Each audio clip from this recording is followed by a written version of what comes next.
인도의 성자 썬다싱은 처음엔 여러분 복음에 대해서 극도의 적대감을 갖고 있었던 사람이었습니다. 나중에 결국 이제 회심을 하게 되는데요. 1904년 12월 18일 이른 아침에 자기 방에서 기도하던 있던 이 썬다싱, 물론 여기서 기도는 여러분 하나님에 향한 기도가 아니라 명상이라든지 이런 인도의 기도가 되겠죠. 근데 그 기도하던 중에 썬다싱은 찬란한 빛을 보았습니다. 그는 후에 이렇게 고백합니다. 그때 내가 기도하고 빛을 보았을 때 주 예수 그리스도의 형상이 보였다. 그 모습은 영광과 사랑의 모습이었다. 만약 그 모습이 힌두의 성육신이었다면 나는 그 앞에 엎드렸을 것이다. 그러나 그 모습은 내가 며칠 전에 그토록 모독했던 그리스도였다. 나는 이와 같은 환상이 내 자신의 상상에서 나올 수 없다고 느꼈다. 나는 힌두어로 다음과 같이 말하는 목소리를 들었다. 내가 얼마나 오랫동안 나를 박해할 것이냐. 나는 너를 구원하러 왔다. 너는 그 바른 길을 알기 위해 기도하고 있지 않았느냐. 그런데 왜 그것을 받아들이지 않는 것이냐. 그때 내게 이런 생각이 들었다. 예수 그리스도는 죽지 않고 살아계시며 내가 본 모습은 예수 자신임이 틀림없다. 그래서 나는 그분의 발 앞에 엎드려 다른 어디에서도 얻을 수 없었던 이 놀라운 평화를 얻었다. 이것은 내가 얻고자 했던 기쁨이다. 엎드렸던 자리에서 내가 일어났을 때 그 환상은 완전히 사라지고 없었다. 그러나 비록 그 환상은 사라졌지만 평화와 기쁨은 그 이후로 계속해서 내게 와 있었다. 이런 고백을 하고 있습니다. 몇몇 정황들을 고려해 볼 때 이 경험이 어떤 한낱 꿈이라든지 어떤 자기 체면의 효과로 치부되기 쉬운데 그렇지 않다는 것을 그 자신이 밝히고 있죠. 오늘 이런 이야기와 비슷한 이 회심의 사건이 사도행전 9장에 나오고 있습니다. 어쩌면 인류 역사에 가장 큰 영향을 미친 한 사람의 회심이 아닐까라는 생각을 해보게 됩니다. 오늘 본문에 나오는 이 사울이라는 청년, 사울이라는 사람은 어떤 사람이었습니까? 오늘 말씀해 보시면 예수 믿는 사람들에 대하여 위협과 살기가 등등하여서 예수 믿는 사람들을 잡기 위해서 다메섹으로 가는 중이었습니다. 여러분 예루살렘에서 다메섹까지의 거리가 약 240km 정도 된다고 합니다. 여러분 걸어서 하루에 몇 킬로 정도 가실 수 있을 것 같습니까? 짐을 지고 도보로 걷는다면 하루에 한 몇 킬로 정도 가실 수 있을 것 같습니까? 대략 한 30km에서 40km 사이 정도 가지 않을까 싶습니다. 40km 가기가 쉽지 않거든요. 30km 잡으면 약 8일 정도 걸리는 거리입니다. 그렇죠. 네. 가는 데만 8일이 걸리고 오는데 8일. 벌써 보름을 잡아먹지 않습니까? 그리고 가서 한 일주일 정도 있는다고 생각한다면 약 한 달 좀 못 되는 그 시간들을 할애해야 되는 그런 시간입니다. 사울이라는 청년이 이거 한다고 해서 표창장을 받거나 이득이 생기거나 어떤 사회적 명성이 생기거나 그런 것이 아니었습니다. 시간상으로도 정말 한 달이 못 되는 그런 긴 시간이 걸리고, 여러분 간다면 사울 혼자 갈 수 있겠습니까? 사람들을 잡기 위해서는 또 군사들을 대동해서 가야 되지 않겠습니까?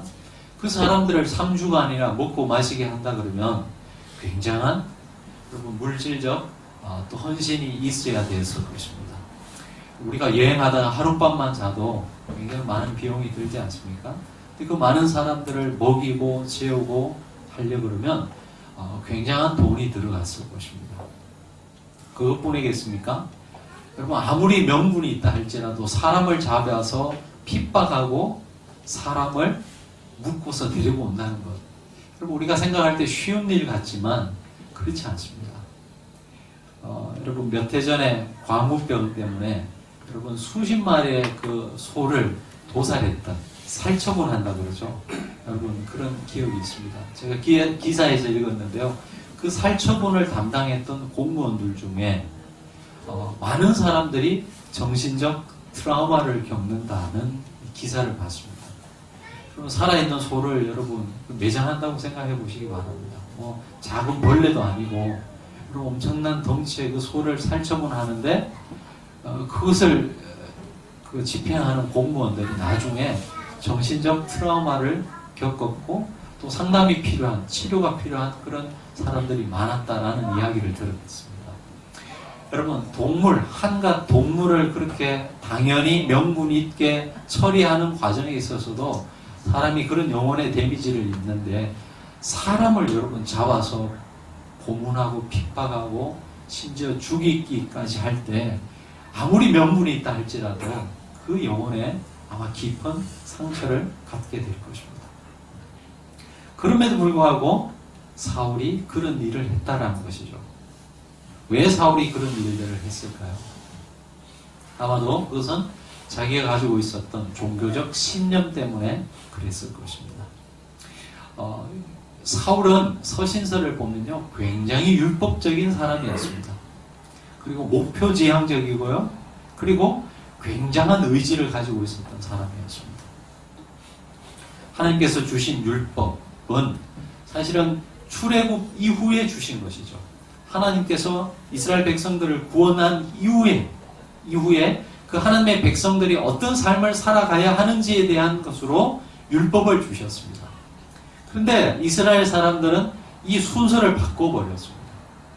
원래는 구원받은 사람들에게 그 구원받은 하나님의 백성이 어떤 삶을 살아가야 할지에 대한 지침으로서 율법을 주셨는데, 유대인들은 이것을 지켜야지 하나님의 백성이 될 수 있다라고 하면서 철저한 율법의 준수를 강조했던 것이죠. 이미 구원 얻은 백성들이 어떻게 살지에 대한 것으로 삶의 지침으로 주신 것을 이것을 지켜야지만이 구원받을 수 있다라고 순서를 뒤바꿔 버린 것입니다. 하지만 여러분, 어떤 사람이 율법을 100% 지킬 수 있었겠습니까? 그리고 그 율법을 100% 지킨다 한들 그 마음에 하나님 주시는 평화와 안식이 있었겠습니까? 인간의 마음속에는 늘 존재적 불안감이 들고 또 자신의 부족함과 마음속에 일어나는 이 죄를 향한 본성으로 인해서 여러분, 인간은 회의를 갖고 죄책감에 살아갈 수밖에 없을 것입니다. 근데 그런 마음이 들면 더 종교적 열심을 내면서 그런 자기 안에 일어나는 이 죄책감, 불안감을 없이 하려고 했던 사람이 바로 사울이었습니다. 그리고 그런 일에 정점으로 일어났던 일들이 바로 스데반을 죽이는 일이었고, 다메섹까지 그 예수 믿는 사람을 잡으러 갔던 것, 그것이 사울의 삶이었다는 것이죠. 사울이 이렇게까지 핍박한 것은 아마도 하나님을 향한 열심 때문이었다라고 본인은 생각했을지 몰라요. 하지만 그것은 하나님을 향한 열심이었다라기보다는 가만히 그 내면의 껍질을 다 벗기고 보면 바로 자기 자신을 향한 열심이었다는 것을 우리는 알 수 있습니다. 하지만 결국 다메섹에 거의 다다랐을 때 바로 그는 부활하신 주님을 만나게 됩니다. 5절에 보시면 이렇게 나옵니다. 대답하되 주여 누구시니까? 이르시되 나는 내가 박해하는 예수라. 이 예수님을 만나는 극적인 체험 때문에 여러분, 사울은 회심을 하게 됩니다. 여러분, 어쩌면 기독교에 유독 심한 반대를 하는 사람들 보면요, 어쩌면 그 기독교 신앙에서 멀지 않았다라는 것을 우리는 이 사울의 이야기를 통해서 생각해 볼 수 있을 것 같습니다. 여러분, 어떤 사람은 저 사람은 정말 조금만 더 하면 예수 믿을 것 같은 사람인데요, 일평생은 안 믿는 사람이 있습니다. 근데 어떤 사람들은요, 저 사람은 정말 죽었다 깨어나도 예수 안 믿을 것 같은 사람인데 어느 순간 예수를 믿는 그런 사람들이 있습니다. 제가 페이스북을 가끔 하는데 지난주에 우리 그 고향 후배인데요, 1년 후배인데 페이스북에 글을 올렸더라고요. 제가 깜짝 놀랐습니다. 이 친구가 뭐 했던 친구냐 하면 씨름 선수였어요. 씨름 선수. 근데 지금은 씨름 선수를 못하고 손해보험 쪽에서 일을 하고 있더라고요. 그러면서 제2의 인생을 사는 사람, 성공한 사람으로 이렇게 해가지고 신문에 나온 자기 기사를 스크랩해가지고 그 페이스북에 올렸더라고요. 그러니까 밑에는 그 뉴스 기사가 이렇게 올라와 있는 거죠. 그리고 거기 위에 자기가 자기 생각을 짧게 적어놨는데 그 짧은 말 한마디가 저를 깜짝 놀라게 했습니다. 이 친구가 뭐라고 적어놨냐 하면요. 모든 것이 하나님의 은혜입니다. 한마디. 여러분, 여러분은 이 말을 듣는데 별로 감흥이 없죠. 왜냐? 그 친구가 어떤 사람이었는지 잘 모르잖아요. 근데요, 그 한마디만 딱 적어놨고, 모든 것이 하나님의 은혜입니다. 조금 귀엽더라고요. 실험 선수였어요. 덩치도 얼마나 좋은지 모르는데, 하나님의 은혜였다. 전혀 학교 다닐 때는 예수 믿는 친구 아니었거든요. 여러분, 아마도 사울이 이랬던 것 같습니다. 사울에게 나타난 주님은 이렇게 말씀하십니다. 사울아, 사울아, 내가 어찌하여 나를 박해하느냐. 아마도 사울은 놀랬을 것입니다. 사울이 지금 누구를 핍박하러 가는 것이죠? 예수 믿는 사람을 핍박하기 위해서 갔습니다. 그러나 한 번도 예수를 핍박하지는 않았습니다. 그런데 주님은 왜 나를 핍박하느냐고 묻고 계십니다. 성도 여러분, 여러분이 예수 믿는 것 때문에 누구에게 핍박을 받는다면 그것은 여러분만 핍박받는 것이 아니고 여러분이 섬기는 예수님이 핍박받는다는, 여러분과 함께 핍박받는다는 사실을 기억하시기 바랍니다. 우리 교회가 예수님을 증거하다가 어려움을 당하게 되면 그것은 우리 교회만 어려움을 당하는 것이 아니고 우리가 믿는 그 주님께서 우리와 함께 고난당하고 있다는 사실을 꼭 기억하시기 바랍니다. 예수님을 만난 후에 나타난 그의 변화에 대해서 누가는 이렇게 보고하고 있습니다. 8절의 말씀인데요. 우리 같이 한번 읽어보시겠습니다. 사울이 땅에서 일어나 눈을 떴으나 아무것도 보지 못하고 사람의 손에 끌려 담의 속으로 들어가서 8절 한 절만 보시겠습니다. 그렇게 의지가 강하고 자기 자신의 열심이 있었던 그런 사울인데요. 오늘 말씀해 보시면 아무것도 보지 못하고 사람의 손에 끌려 다메섹으로 들어갔다라고 했습니다. 지금까지는 자기 삶에 자기가 주체가 되어서 하나님을 향한 열심이라고 생각하면서 예수 믿는 사람을 죽이러 자기가 자진해서 돈을 들여 시간을 내서 지금 가고 있었는데 주님을 만난 이후에 그의 삶은요, 아무것도 자기 혼자 할 수 있는 일이 없게 되었습니다. 왜냐? 보지를 못했기 때문에.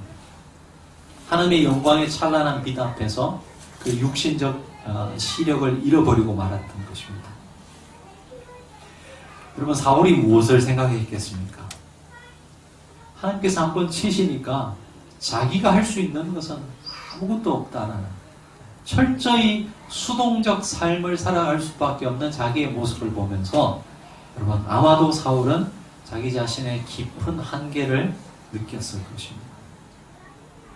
어쩌면 자기 자신이 쌓아온 탑이 철저히 무너지는 그런 시간이었을 것입니다.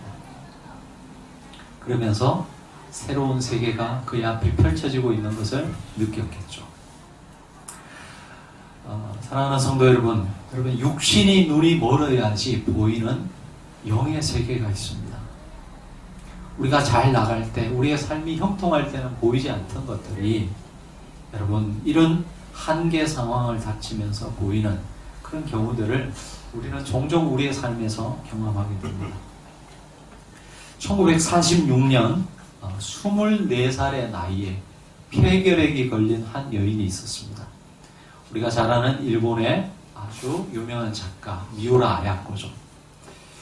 폐결핵이 여러분 1946년이었으니까 당시에 이 폐결핵이 걸렸다는 것은 거의 사형 선고와 마찬가지였죠. 그리고 또한 이 척추에 병이 생겨가지고 13년을 누워서 요양했던 사람이 이 바로 미우라 아야코였습니다. 그는 평생 질병을 몸에 달고 살았죠. 근데 그가 예수님을 만나고 난 이후에 평소에 즐겨서 암송했던 시를 우리는 잘 알고 있을 것입니다. 시의 제목이 아프지 않으면 이라는 제목이에요. 아프지 않으면 드리지 못할 기도가 있다. 아프지 않으면 듣지 못할 말씀이 있다. 아프지 않으면 접근하지 못할 성전이 있다. 아프지 않으면 우러러보지 못할 얼굴이 있다. 아프지 않으면 나는 인간일 수 없다. 여러분, 그의 삶 속에 이런 고난이 닥쳐올 때 그는 누구보다도 예수님을 더욱 가까이 하나님의 임재 가운데 나아갈 수 있었다라는 것을 이 시를 통해서 우리는 볼 수 있습니다. 철저히 자기 자신의 세계가 무너지면서 영의 세계를 경험한 것이죠. 제가 몇 번 언급한 우리 숭실대 김혜건 교수님이 이런 이야기를 하고 있습니다. 이 사울의 경험을 우리가 땅바닥으로 추락하지 않으면 들리지 않던 하늘 소리가 땅으로 추락했을 때에야 비로소 들릴 수 있음을 시사하는 대목이다 라고 했습니다. 여러분, 이 사울은 주님을 만난 이 사건을 통해서 완전히 새로운 인생, 새로운 회심의 기회를 갖고 새로운 삶을 살아가게 됩니다. 자, 여러분, 사울이 어떻게 이런 회심을 경험할 수 있었겠습니까? 물론 결과적으로 보면 예수님을 만났기 때문이죠. 4절에서 5절 보시면 그런 이야기들이 나오고 있습니다. 하지만 무엇이 그로 하여금 예수님을 만나게 했느냐 하는 것입니다. 먼저는 여러분, 이 사울의 마음속에는 진리를 향한 열망이 가득했다라는 것을 우리는 알 수 있습니다. 여러분, 스데반을 죽이고 다메섹까지 가서 예수 믿는 사람들을 잡아 핍박하려고 했던 그의 모습에서 우리는 반대로 그 진리를 향한 끊임없는 몸부림을 치는 한 영혼을 보게 됩니다. 예수를 향해서 거부하면 거부할수록 그 거부하는 모습 속에서 그분을 향한 더 가까이 나아갈 수밖에 없는 한 영혼의 간절한 울부짖음을 듣게 되는 것이죠. 그래서 사도행전 26장 14절에 사울이 자기의 옛 회심의 경험을 고백하면서요, 오늘 본문에 나오지 않는 한 가지 이야기를 하고 있어요. 제가 한번 읽어드리겠습니다. 우리가 다 땅에 엎드러짐에 내가 소리를 들으니 히브리 말로 이르되 사울아 사울아 내가 어찌하여 나를 박해하느냐 가시채를 뒷발질하기가 내게 고생이니라 그랬습니다. 여러분, 가시채를 뒷발질하면 어떻게 됩니까? 본인만 아프죠. 그런데도 불구하고 계속 뒷발질을 했다라는 거예요. 왜요? 이 고백 속에서 이 진리의 삶을 향한 바울의 처절한 몸부림을 보게 되는 것입니다. 특별히 서신서를 보면요, 이 바울은 의에 대해서 정말 처절한 고민을 했던 사람이었습니다. 우리가 어떻게 의로워질 수 있느냐, 우리가 어떻게 하나님 앞에 바로 설 수 있느냐, 이 주제를 가지고 일평생을 싸웠던 사람이었습니다. 비록 잘못된 방법으로 그런 열정이 표출되기는 했지만 그 사울의 마음에는 하나님을 만나고 싶은 그 처절한 몸부림이 있었다는 것을 우리는 짐작할 수 있습니다. 이런 사울의 회심과 또 대비되는 한 사람, 교회사에서 여러분 어거스틴을 들 수 있는데요. 성 어거스틴. 여러분, 성 어거스틴의 그 회심이라 잘 알고 계시고, 밖에 나갔는데 아이들이 막 놀고 있었습니다. 근데 그 아이들의 목소리에서 펴서 읽으라 하는 하나님의 음성을 듣게 됩니다. 아이들은 그냥 자기들이 놀고 있었을 뿐인데요, 그 아이들의 그 외침 속에서 갑자기 이 어거스틴의 영혼 한가운데 하나님의 음성이 들렸습니다. 펴서 읽으라.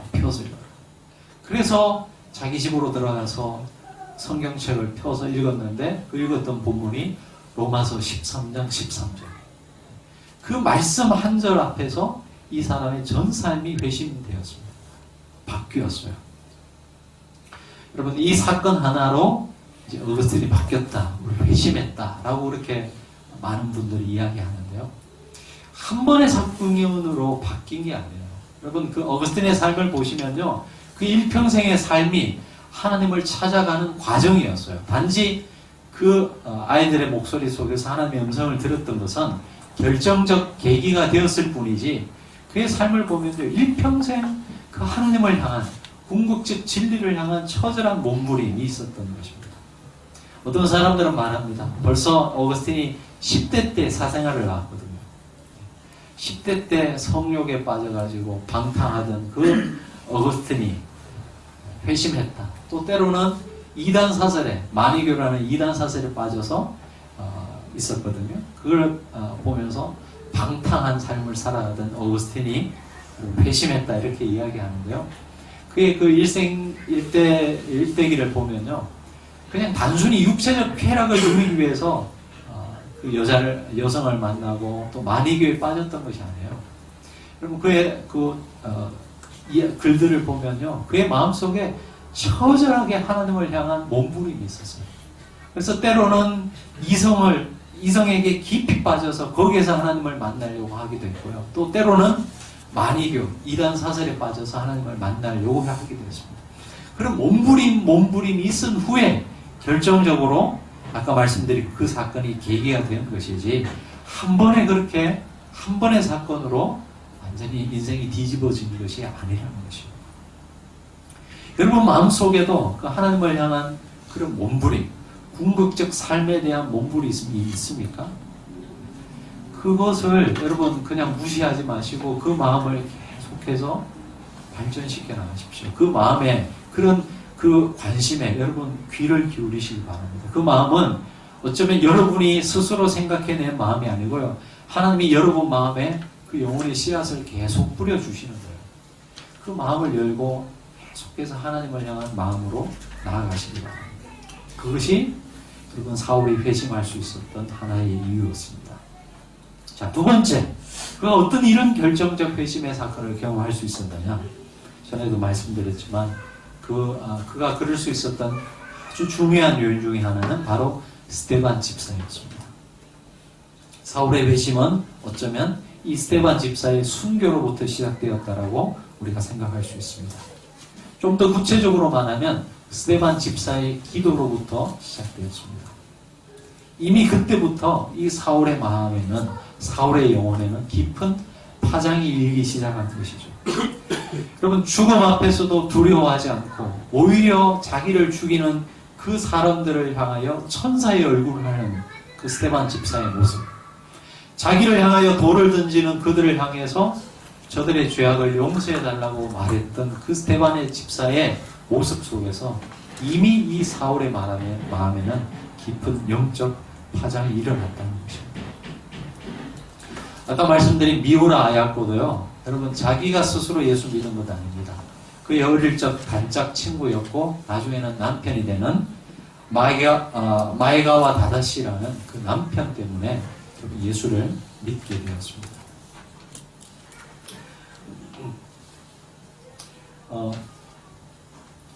어제 제가 여러분 카톡에다가 여러분 그 조혜련 씨에 대한 기사를 올려드리지 않습니까?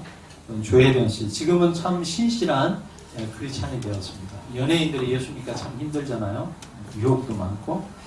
근데 이번엔 정말 이제 예수 믿어서 정말 예수님의 증인된 그런 삶을 살아가는 사람 중에 한 명인데, 어제도 말씀드렸지만 여러분 그가 예수 믿기 위해서는 이성미 씨 아시지 않습니까? 그가 7년 동안 자기 사랑하는 후배 여러분 조혜련을 위해서 기도했다는 건 아니에요? 7권이 조혜련, 7권이 누구라고요? 김용만. 8권이 조혜련이었습니다. 여러분 7년 동안 한 사람을 위해서 기도했다는 거예요. 한 사람이 예수를 만나기 위해서는 또 다른 누군가의 희생과 여러분 기도가 있어야 된다는 사실을 꼭 기억하시기 바랍니다. 저도 우리 내년을 생각하면서 우리 교회도 여러분 연초에 작정을 하려고 합니다. 작정하는 거 뭐 이런 거 그렇게 좋아하지는 않은데요. 우리가 복음을 전하는 것이 쉽지는 않지 않습니까? 늘 마음의 부담이 있고 저도 마음의 부담이 있습니다. 그러나 여러분 기도는 할 수 있어요. 적어도 걱정하고 기도할 수는 있습니다. 그 사람에게 가서 정말 이렇게 복음을 전하는 것은 거절당하는 것에 대한 두려움도 있고 또 부담감도 있지만 여러분 기도는 할 수 있잖아요. 여러분 우리가 적어도 그리스도 안에서 새로운 삶을 얻었다라고 한다면 아마도 그 구원이 진실된 고백이라면 적어도 믿지 않는 사람을 향한 부담감은 누구에게나 있을 것입니다. 그럼 그 부담감을 갖고 하나님을 알지 못하는 저 사람도 나와 같이 예수님을 만났으면 좋겠다. 그 마음을 갖고 여러분 기도하는 일로부터 시작할 수 있었으면 좋겠습니다. 우리가 기도하면 그때부터 하나님이 일하기 시작하십니다. 오늘도 중보기도가 기도부가 처음 모임을 가졌는데 여러분 여러분이 만약 결단해서 누군가를 위해서 기도한다라고 적어내신다면 우리 중보기도 부원들과 함께 기도하겠습니다. 말씀을 맺겠습니다. 여러분 인간의 육체적 생명은 반드시 그 누군가의 돌봄이 필요합니다. 영혼도 마찬가지입니다. 우리는 오늘 위대한 사도 바울의 회심기에 대해서 묵상했습니다. 궁극적 삶, 진리의 삶에 대한 목마름이 여러분에게 있기를 바랍니다. 더불어서 여러분이 예수님을 만나고 새로운 삶을 살아갈 때 그 누군가의 희생이 있었던 것처럼 여러분들도 그 누군가의 삶에 미끄럼이 될 수 있기를 바랍니다. 그 인생 하나님께서 책임져 주시고 인도해 주실 걸로 믿습니다. 같이 기도하시겠습니다.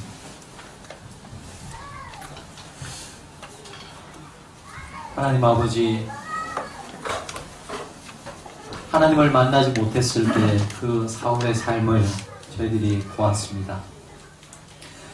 그 진리를 향한 처절한 몸부림이 있었지만 그래서 더 율법을 지키려고 했고 예수 믿는 사람들을 잡아서 죽이려고 하기까지 그 처절한 몸부림을 했지만 그의 영혼은 늘 허기지며 더 갈증이 심해갔던 모습을 봅니다. 그런 그를 우리 주님 만나주시고 참 복음을 듣게 하셨습니다. 예수 그리스도 안에 있는 참 생명의 삶을 허락해 주셨습니다. 하나님 아버지, 우리에게 찾아오시는 그 주님, 우리의 영혼에 말씀하시는 주님의 음성에 귀 기울일 수 있게 도와주시고 결국은 또한 스데반 집사의 그 중보의 기도를 통해서 그 영혼이 하나님 앞에 새로운 존재로 태어났던 것처럼 하나님 오늘도 우리가 기도함으로 그리스도를 알지 못하는 그러한 불쌍한 영혼들을 위해서 기도하는 일로부터 시작할 수 있도록 인도해 주시옵소서. 우리가 예수 믿는 것 때문에 고난받는다면 그것은 결코 우리 홀로 받는 고난이 아니고 주님께서 우리와 함께 받는 고난이요. 우리 교회가 주의 복음 전하는 일에 힘쓰다가 어려움을 당한다면 그것 또한 우리 주님과 함께 받는 고난임을 기억하게 하여 주시옵소서. 사랑하는 성도들, 오늘도 이 말씀 붙들고 이 세상을 향해 나아갈 때 담대함을 허락해 주시고 또 이 말씀 기억하면서 이 한 주도 살아갈 수 있도록 역사해 주옵소서. 감사 없고 예수님 이름으로 기도합니다.